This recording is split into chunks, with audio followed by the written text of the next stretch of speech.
Imagine this. You wake up on a Monday morning. It's about 11 a.m. Right. You're still in your underwear, maybe just stretching out in bed, getting ready to face the start of the week. The apartment is totally quiet. Sounds peaceful. Yeah, exactly. But suddenly, you hear this unmistakable metallic rattle of a key sliding into your front door lock. Oh, no. And it's not your key. Before your brain can even, process what that sound means, your bedroom door swings open. Wow. Standing right there in the doorway to your most private space is your landlord. And standing right next to her is just some random electrician in a utility uniform. That's a nightmare scenario. It really is. So you sit up, completely shocked, pulling the covers up, and you ask, what is going on here? And your landlord doesn't apologize. She doesn't look embarrassed at all. She just casually replies, oh yeah, we just forgot to do this on Friday. It is the ultimate violation of, the one place you are supposed to have absolute sanctuary. Right. Your home. When you sign a lease, you are fundamentally buying privacy. You're buying exclusive possession. To have that shattered so casually, it's just incredibly destabilizing. Okay, let's unpack this, because that feeling of destabilization is exactly where we are starting today. Absolutely. We are taking you on a deep dive into a situation that is highly complex, incredibly emotionally charged, and layered with so much ongoing conflict that honestly just reading the stiff material makes your blood pressure spike. It really does. It's intense. It is. And our mission today is highly specific. We are going to deconstruct how to navigate this exact kind of multi-layered, chaotic, seemingly impossible dispute. But we are going to do it using cold, objective strategy. And the sources we're using to map out this strategy are entirely unique. Yeah, tell them about what we're looking at. So we have this massive, meticulously detailed dossier of a real-world landlord-tenant dispute based in Germany. Right. The file contains exact timelines, email excerpts, SMS transcripts, and a very, very long list of severe ongoing physical grievances with the apartment itself. A laundry list of nightmares, basically. Literally.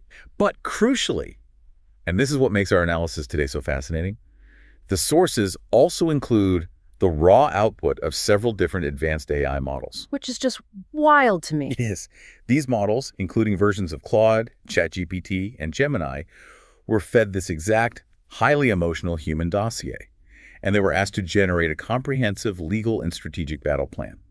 So we are essentially looking at an AI-generated masterclass in conflict resolution here. Exactly. We get to watch how these virtual legal teams take a situation that is just drowning in human chaos, bruised egos, and genuine emotional trauma, and distill it into a surgically precise strategy. A strategy that actually works. Right. And the beauty of this is that the underlying mechanics of the strategy can be applied to literally any major negotiation, complex dispute, or toxic conflict you might be facing in your own life. Because if you think about it, when you are fighting an opponent on a dozen different fronts at once, human instinct tells you to scream about all of those injustices simultaneously. Oh, totally. You just want to unload everything. Which is universally the wrong move, both legally and psychologically. Right, is that? Well, human beings in high-stakes conflicts suffer from what we might call grievance flooding. Grievance flooding. I like that term. Yeah, we desperately want the other side to admit they are wrong about everything all at once. We want moral vindication. Right. We want them to say, I'm sorry, I was a terrible person. Exactly. But the AI models, they operate with zero ego. They do not care about feelings, and they definitely do not seek apologies. They don't need the emotional win. No. They only care about structural leverage, establishing causality, and isolating legally actionable facts. So let's set the stage and look at the sheer scale of the battlefield this specific tenant is fighting on, because it reminds me of like a cascading system failure in an engine. That's a good way to look at it. Yeah, you try to fix the rattling exhaust pipe without realizing the timing belt is about to snap. I mean, the whole car is going to explode on you. You have to understand all the moving parts. Exactly. So first, let's look at the financial stakes. The tenant pays what is known in Germany as warm rent. Right, warm rent. Which is rent that includes heating and additional operating costs, and they pay to the tune of 960 euros a month. A decent chunk of money. It is. But they haven't just been paying this normally. They have been paying this rent under reservation or under Vorbehalt for 19 long months, dating all the way back to November 2024. And for those unfamiliar with the mechanism, paying under reservation in German rental law is a highly strategic move. How does it work? It means you are physically transferring the money to the landlord's account, but you are legally attaching a condition to it. Okay. You're explicitly stating on the record that you do not acknowledge the landlord's right to keep all of this money because the property is defective. So it's like a placeholder. It acts almost like an escrow of intent. It preserves the tenant's right to demand a massive retroactive refund later once the defects are officially calculated. That's a protective shield. And man, they desperately need that shield because hanging directly over the tenant's head is a dormant eviction lawsuit from 2023. Yes. It's paused in the court system, but the landlord is constantly threatening to wake it up and reactivate it. Just holding it over them. Right. Plus, tied to that old suit, the landlord is aggressively demanding €3,528.72 in previous court and lawyer costs. It is a classic sort of Damocles scenario. Yeah.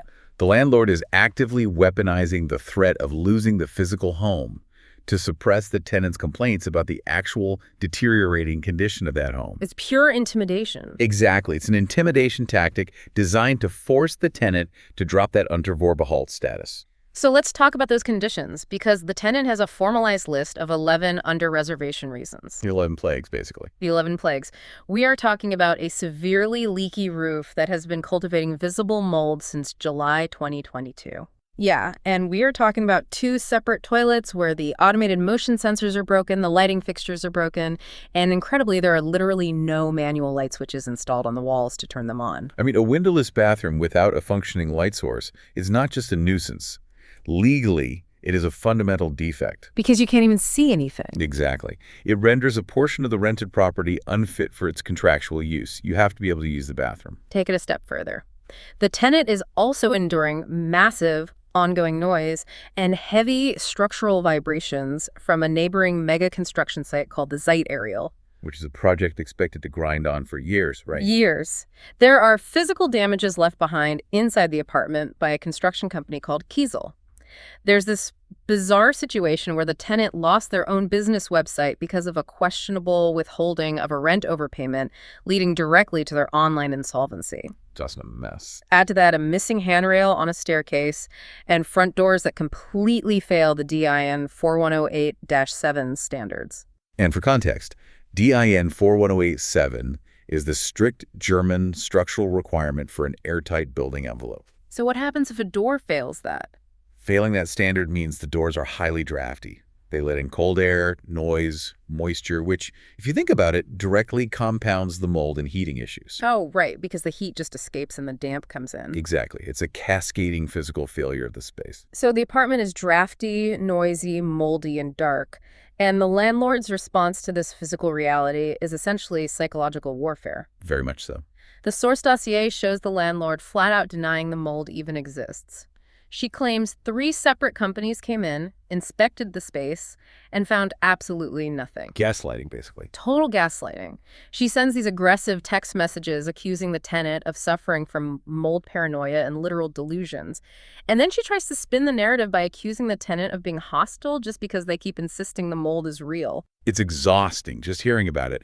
But the first critical action the AI models take when fed this chaotic dossier is to recognize the extreme danger of the tenant's operating state. Okay, what do they see? Every single model, Claude, Gemini, ChatGPT, points out that the tenant is functioning in a state of high emotional volatility and high legal risk. Which makes sense. You're living in a dark, moldy cave while someone calls you crazy. Right. We see the human instinct in the dossier. The tenant wants to send furious, multi-page text messages detailing the 11 plagues of the apartment and demanding justice for the trauma of the unannounced bedroom visit. They want to fight every battle at once. Exactly the opposite of what is required. So what's the AI's play? The AIs immediately filter the emotional noise from the actionable leverage. They do not categorize the tenant's issues by how much psychological pain they cause. Interesting. They categorize them strictly by how much verifiable legal weight they carry in a courtroom. To fight a chaotic opponent, you have to be the opposite of chaotic. You have to be relentlessly methodical. And the very first step in being methodical, according to the unanimous consensus of these AI models, is to neutralize the opponent's most immediate lethal weapon. If we go back to the engine analogy, you have to stop the timing belt from snapping before you even look at the exhaust pipe. And this brings us to the phase the AIs treat as absolute priority. First triage. Right. When the AI scans the financial landscape of this dispute, it sees thousands of euros moving in different directions. The 19 months of overpaid rent, the $3,500 in old court costs, the potential damages for the lost website. It's a lot of numbers. It is. But amidst all of that, the AI hones in on one tiny specific number. The tenant currently owes exactly 150 euros in rent arrears for the most recent month. Just 150 euros. Just 150. And the very first instruction from every single AI model is, pay the 150 euros immediately. Transfer it today. Now, I have to admit, when I was reading the dossier, I really struggled with this. It feels counterintuitive, right? It does. I really wanted to push back against the AI here.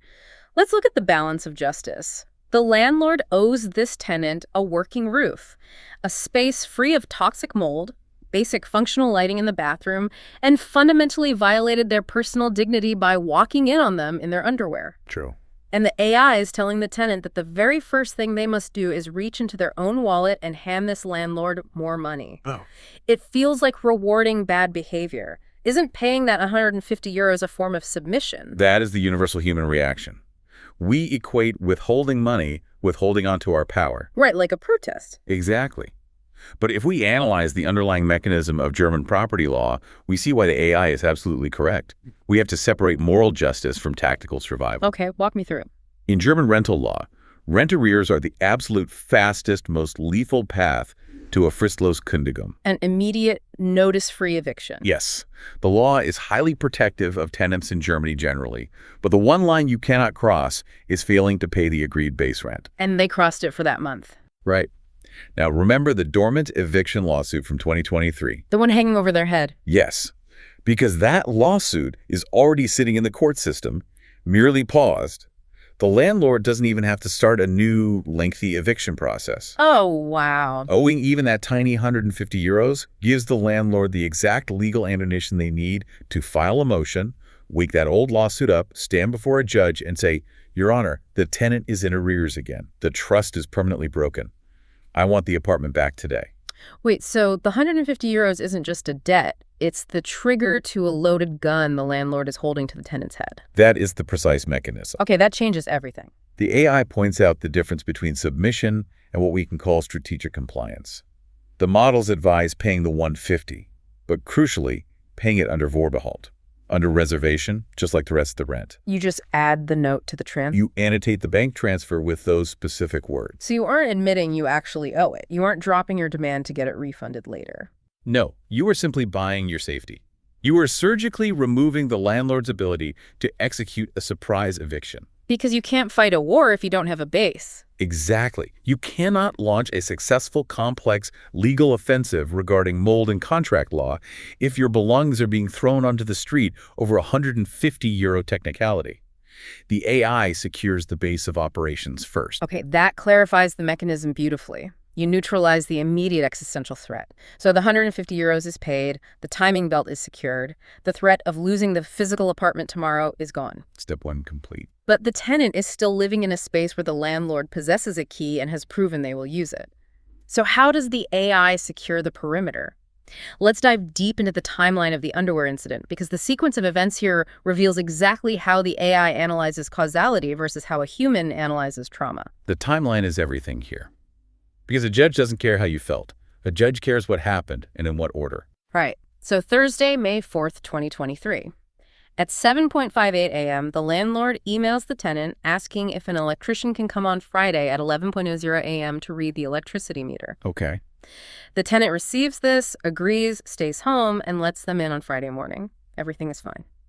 Then, on Friday, May 5th at 5:22 p.m., literally the end of the traditional work week, the landlord sends a second email asking to come back on Monday at 11:00 a.m. to read the water meter. And the critical pivot point here is human behavior. Yeah. The tenant does not read that Friday evening email over the weekend. Which, if you think about your own email inbox, is completely standard behavior. People disconnect on the weekend. As they should. Right. So Monday morning rolls around, it's 11:00 a.m., the tenant is in bed in their underwear, and the landlord bypasses the doorbell, bypasses knocking, and just uses an emergency key to enter the apartment. Unbelievable. And when confronted by a half-naked, terrified tenant, the landlord's defense is, oh, we just forgot to do the water meter on Friday. The AI models instantly flagged this, not just as rude, but as a severe legal breach. Let's look at the mechanism of the emergency key in German property law. Okay. The contract explicitly states that a key remains with the landlord solely for emergencies. And the law defines an emergency with extreme narrowness. Like what? We're talking about a burst pipe actively flooding the lower floors, or a fire. A scheduled water meter reading because someone forgot on Friday is never, on any interpretation of the law, an emergency. It's a calculated intrusion. It is the criminal act of Hausfriedensbruch, trespassing. Wow. Now, the human tenant in the dossier is understandably furious. They want to go to the police.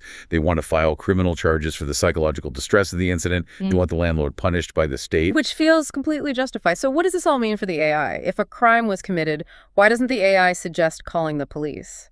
Because the AI checks the calendar. The AI processes the cold reality of procedural law. In Germany, the statute of limitations for filing a criminal complaint for Hausfriedensbruch, the window you have to initiate a police investigation, is exactly 3 months from the date of the incident. Oh, man. Because this happened in May 2023, and the AI is analyzing the dossier much later, that 3-month window has slammed shut. I really struggle with that. The landlord essentially gets away with the home invasion just because the clock ran out. There's no leverage left there at all. In a criminal court, they escape consequence. Yes, that is so frustrating. It is, but here's where the AI proves its strategic value.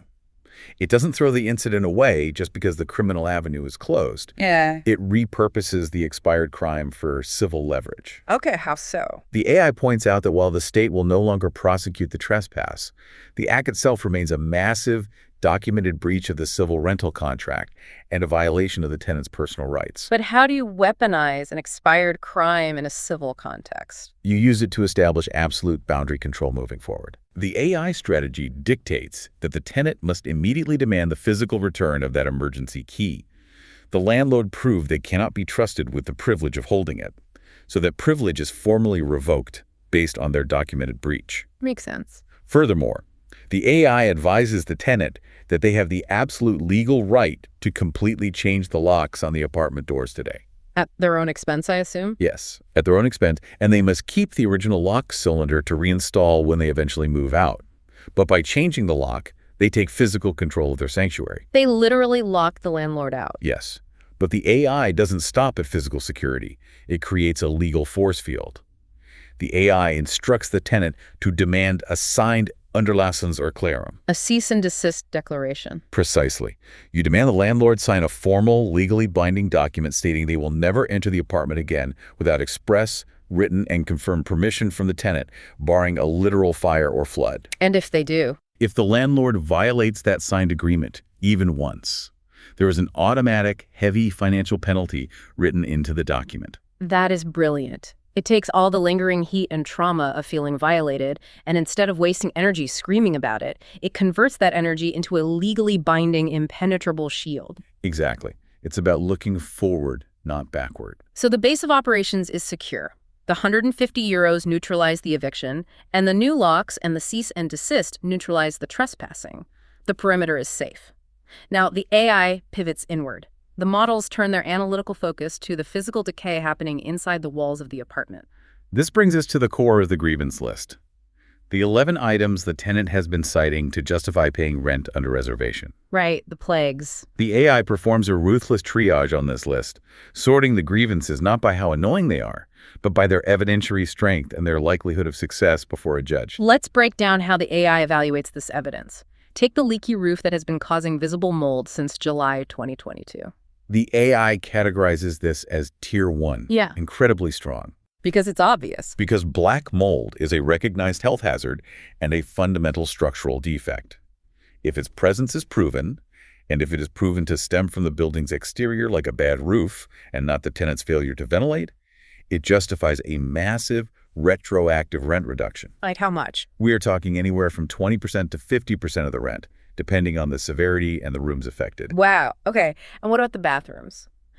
The toilets with broken motion sensors, broken lights, and absolutely no light switches. Also Tier 1. Right. It is an undeniable, physical, structural reality. Yeah, a dark room is a dark room. Exactly. A bathroom without a functioning light source cannot be used for its intended purpose. It is easily photographed and easily proven. It is a slam dunk in terms of establishing a defect. Okay, but then the AI looks at the other end of the spectrum. The dossier outlines claims that the landlord intentionally sabotaged private appraisers who were brought in to look at the damage. It also details how the tenant lost their business website because the landlord's lawyer unjustly withheld a rent overpayment, which supposedly caused the tenant to default on their hosting fees and go insolvent online. And this is where the AI issues a massive warning to the tenant. The AI is telling them, drop these specific arguments immediately. Really? Just let them go. Yes. It's not that the AI thinks the tenant is lying. It's that the AI understands the burden of proof.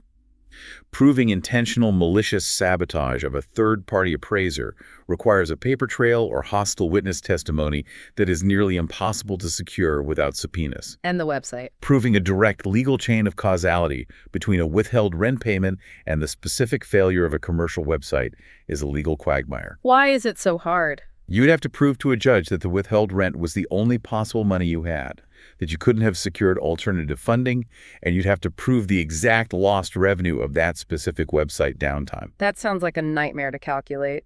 It would require forensic accountants. The AI tells the tenant, do not dilute your strong physical arguments, the mold in the roof, with these complex, highly abstract financial conspiracies. Stick to what is undeniably in front of you. But that leads us directly into the psychological trap the landlord has set. How so? Well, the physical reality of mold is exactly what the landlord is denying. We have the text messages where she diagnoses the tenant with mold paranoia. She claims 3 separate companies investigated and found nothing. Right. The gaslighting again. It is a classic, infuriating he said, she said dynamic. And the tenant's instinct, as written in the dossier, is to fight fire with fire. The tenant wants to hire their own private expert to scientifically prove the mold is real. Which is a very expensive instinct. Yeah, a private mold assessor in Germany costs anywhere from 500 to 1,500 euros out of pocket. Here's where it gets really interesting. When you look at how Claude, ChatGPT, and Gemini analyze the specific bottleneck, they all reach the same counterintuitive conclusion. Okay, what is it? They unanimously advise the tenant against hiring a private expert. I found that shocking. If the landlord says there is no mold, and you know there is, why wouldn't you hire an expert to prove it? Because the AI understands the mechanisms of judicial skepticism in German courts. Okay, what does that mean in practice? If a tenant pays 1,000 euros for a private expert, that expert is legally viewed as a partisan witness. They were paid by one side. A judge will look at that report and acknowledge it, but the landlord will simply hire their own private expert for 1,000 euros to say the exact opposite. Oh, I see. And suddenly you are back to a stalemate, standing in front of a judge who doesn't know who to believe. Except now you are 1,000 euros poorer. So how does the AI break the stalemate? Through a brilliant application of asymmetrical mechanics. The AI instructs the tenant to bypass private industry entirely and bring in the power of the state. The state? Yes. They tell the tenant to call the Gesundheitsamt, the state health department, to report the mold as a public health hazard. And simultaneously, call the Bausicht, the building authority, to report the leaky roof and the drafty doors that fail the DIN structural standards. It's like if you're in a dispute with a restaurant owner who keeps serving you undercooked chicken and they keep gaslighting you saying it's fine, instead of going into the kitchen and getting into a screaming match or paying a private lab to test the chicken, you just step outside, make one phone call, and bring the city health inspector into their kitchen. Yes, exactly. You let the state do the fighting. That is the exact mechanism. And it is devastatingly effective for 3 specific reasons. Let's hear them. First, state authorities like the health department are funded by taxpayers. It costs the tenant absolutely nothing to trigger an inspection. Second, a report generated by a state official is viewed by a judge as fundamentally objective and neutral. It carries massive evidentiary weight that a private report lacks. Because they aren't being paid by either side. Precisely. And the third reason? Yeah, what's the third reason? The third reason is leverage through fear. Landlords are universally terrified of the Bausicht. Why? A private tenant can only sue for rent reduction. A state building authority can issue massive, compounding daily fines. They can officially condemn the property. They can force immediate, extraordinarily expensive structural repairs, and the landlord cannot negotiate or gaslight their way out of a state mandate. Oh, wow. By making those 2 phone calls, the tenant completely shifts the burden of proof off their own shoulders. Exactly. It is no longer a messy personal dispute where the tenant says, I have mold, and the landlord says, no, you don't. It transforms into the state of Germany telling the landlord, you have a structural defect and you have 30 days to remediate it or face the consequences. The AI completely removes the tenant from the line of fire. If you're listening to this and wondering how to apply this to your own life, ask yourself in your current conflict, who is the objective third party with authority? If you are arguing with a department at work, can you bring in compliance or HR to audit the process objectively? Right. Take the ego out of it. Stop trying to prove your opponent wrong yourself and find the system that will prove them wrong for you. That is the takeaway, yes. So the physical space is documented. The state authorities are being mobilized to prove the defects. The apartment is physically locked down, but there is a massive layer to this dossier we haven't touched yet. Oh, right. The commercial aspect. Yes, this apartment isn't just a place where the tenant sleeps. The tenant's entire livelihood is physically tied to this space. And this brings us to a highly unique, specific clause in their 2017 rental contract. Yeah, the lease from March 2017 is not a standard boilerplate residential agreement. It contains custom language. What does it say? It explicitly states that the space is an assembly and exhibition room for self-designed lights for the tenant's company. Alongside this commercial designation, it notes that the space also serves as living quarters for a maximum of 2 people. So they live there, but they also manufacture and exhibit LED light art in the same rooms. Yes. In German legal terminology, this creates a Mietverhältnis, a mixed rental agreement, and it fundamentally alters the entire landscape of the dispute. How so? German law treats pure residential leases and commercial leases very differently. If the commercial aspect, the art assembly and the exhibition, is deemed the primary defining use of the space, different termination protections and usage rights apply. And the stakes for this tenant are incredibly high right now. Very high. The dossier shows they are in the final stages of preparing a massive exhibition. They are planning to display over 100 LED light art objects across 100 square meters of this loft space. It's a huge undertaking. It is. And furthermore, to help finance the space, the tenant wants to bring in a roommate, effectively subletting a portion of the apartment. And we have an email in the dossier from April 2026 where the landlord explicitly agreed to this roommate. Right. But now, amidst all the fighting about the mold and the €150, the landlord is suddenly trying to retract that permission and is threatening to shut down the art show entirely. If we look at the landlord's strategy, it is pure pressure. They're just squeezing them. Exactly. The landlord is likely trying to use the stress of the unrepaired defects, combined with the threat of the dormant eviction, to squeeze the tenant until they simply abandon the art show, pack up, and move out voluntarily. Just make it so unbearable they leave. Right. Yeah. But the AI models analyze the contract and identify this Mietverhältnis not as a vulnerability, but as the tenant's ultimate trump card. Okay, how does the commercial clause protect them? Because the contract explicitly codifies and allows this exact commercial use, the landlord has no legal mechanism to stop the exhibition just because they are currently in a dispute over the rent. Oh, because it's baked into the lease. Yes, the use of the space for light art is a protected contractual right.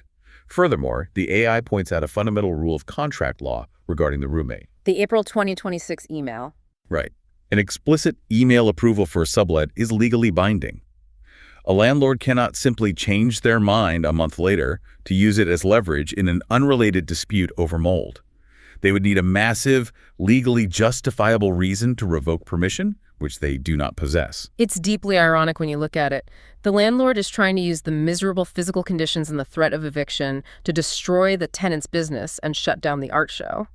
But the art show itself, the commercial nature of the lease, is the exact legal shield that protects the tenant from being treated like a standard, easily disposable residential renter. It really is. The contract protects the art, and the art protects the tenant.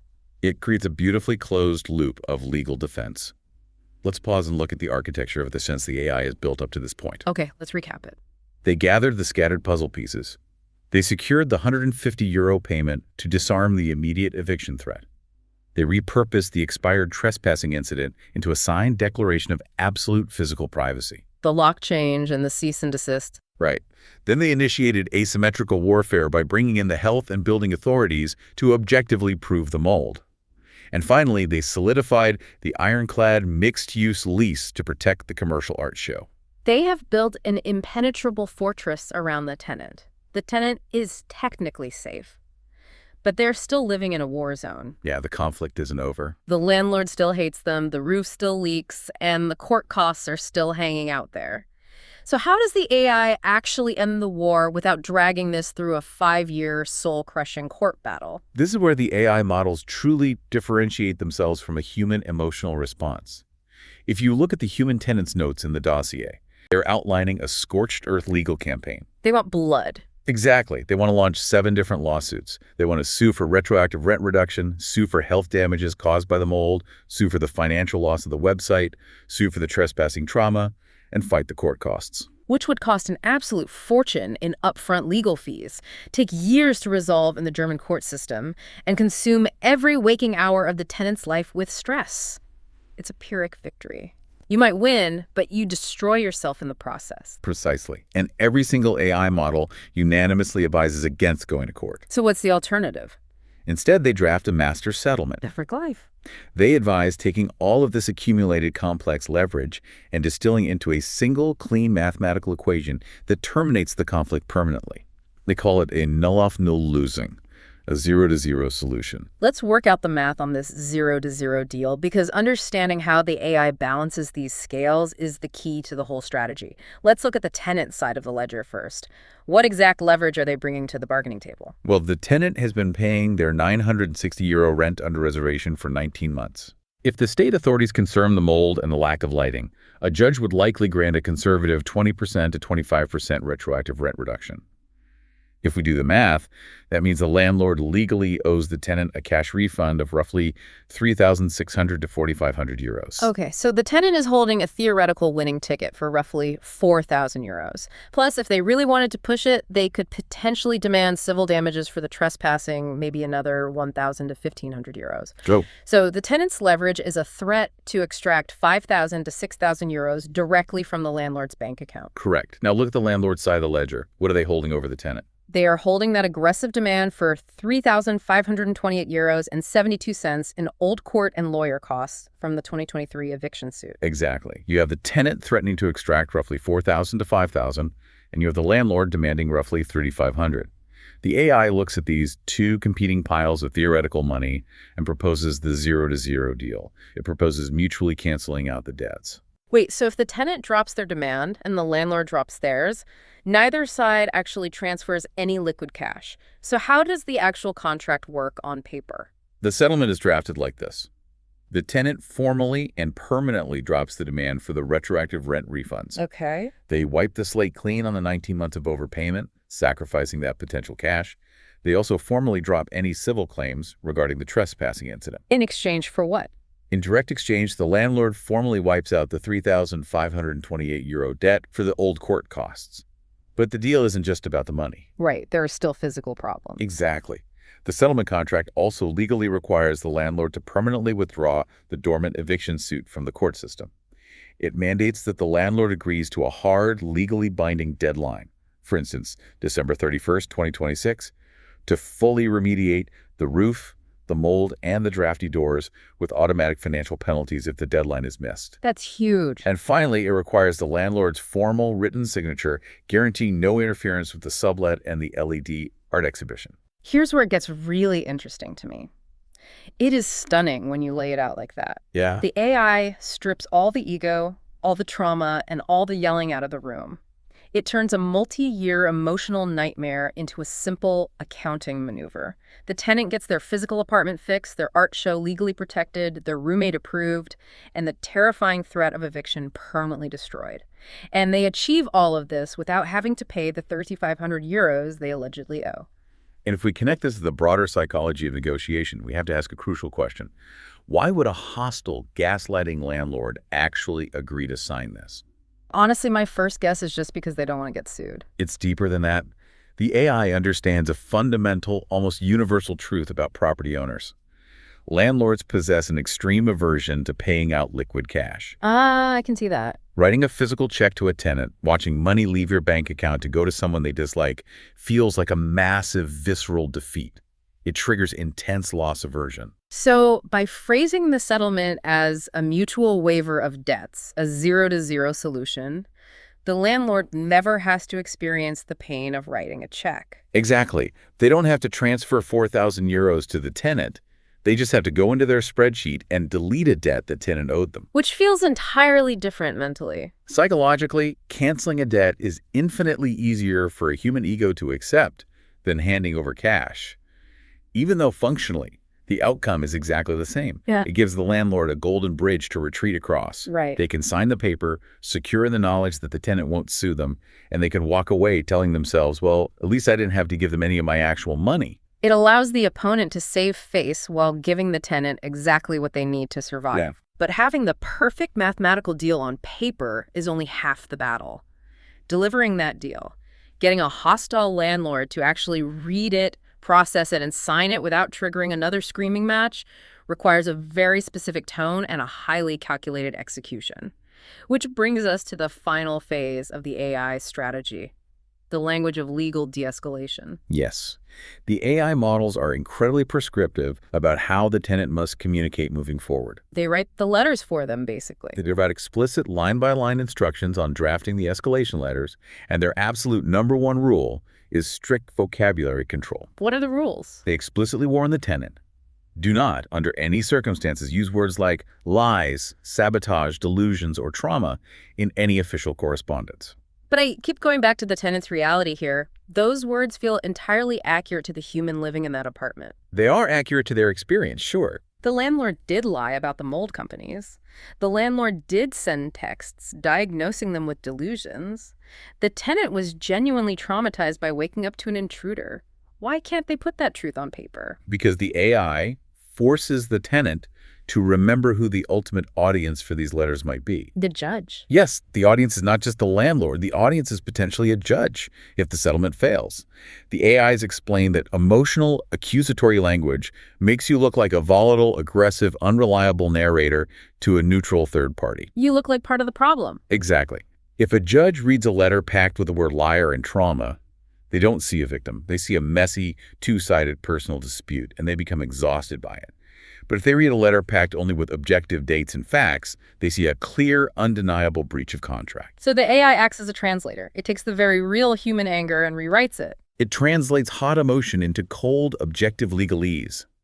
The AI instructs the tenant. Instead of writing, "You lied about the mold," you write, "Your statements regarding the absence of mold are demonstrably incorrect, as evidenced by the attached photographs and the pending Gesundheitsamt inspection." Much better. Right. Instead of writing, "You traumatized me by breaking into my bedroom," the AI rewrites it to, "The unannounced entry on May 8th constituted an unauthorized interference with possession rights and a documented breach of the contractual key agreement." It completely drains all the oxygen out of the room. It makes it impossible for the landlord to argue back emotionally because there is no emotion to grab onto. It's like trying to punch a wall of water. You just hit cold facts. And the timing of this execution is just as methodical as the vocabulary. Let's hear the schedule. The AI models lay out an exact phased timeline for the tenant to deploy this strategy.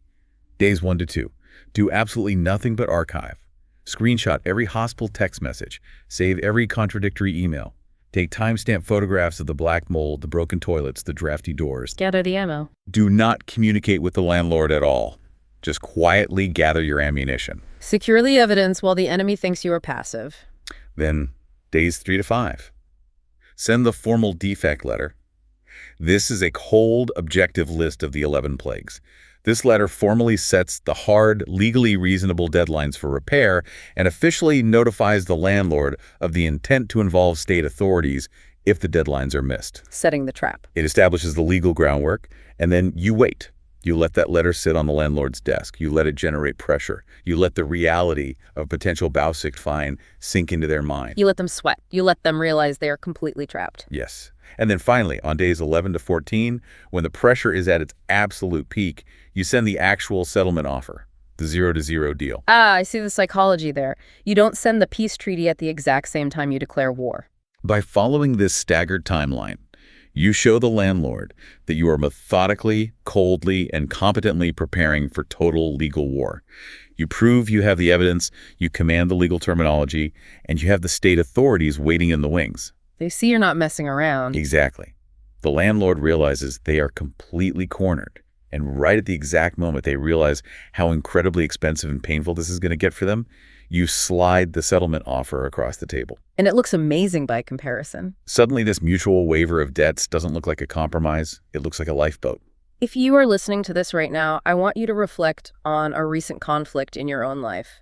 Think about an argument you had with a partner, a difficult conversation with a boss, or a dispute with a neighbor. We all have them.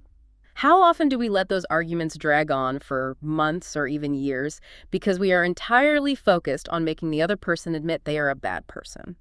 We desperately want them to say, I lied, or I was cruel, or you were right all along. We consistently prioritize our ego over the actual outcome. It's human nature. It is, but the AI strategy we just reviewed doesn't care if the landlord ever admits they're a bad person. It only cares about securing the material outcome: a fixed roof, an approved art show, a secure lock, and the destruction of the eviction threat. It trades the fleeting emotional satisfaction of being proven right for the tangible, permanent victory of getting exactly what you need to thrive. It is the ultimate triumph of objective strategy over human ego. And when executed correctly, it is virtually unstoppable. Let's summarize the incredible journey we've just been on. We started with a dossier detailing a chaotic, deeply emotional, multi-layered dispute.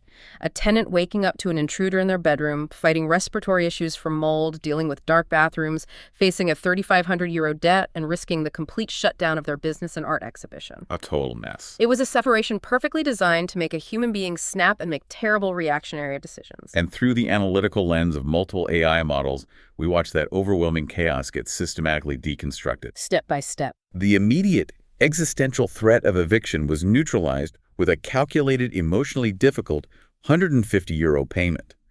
The trauma of the trespassing was converted into a legally binding, forward-looking shield of privacy. Then the state got involved. Right. The maddening he said, she said debate over the mold was bypassed entirely by weaponizing the objective authority of the state.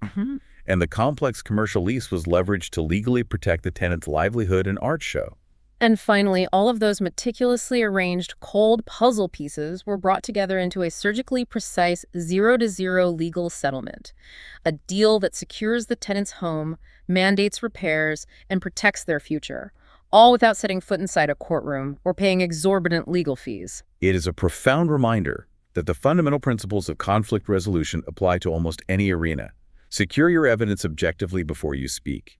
Neutralize your opponent's most immediate leverage first, even if it hurts your pride. Yeah, that's a tough one. Remove emotional accusatory adjectives from your vocabulary. And always, always offer a settlement that allows the other side a golden bridge to save face, while quietly giving you exactly the material outcome you need. As we wrap up this deep dive, I want to leave you with a provocative thought. Something that wasn't explicitly covered in the dossier, but has been hanging over this entire conversation. Well, we just spent an hour watching multiple entirely different AI models built by different companies independently generate a cohesive, highly nuanced, culturally specific, and mathematically perfect legal strategy.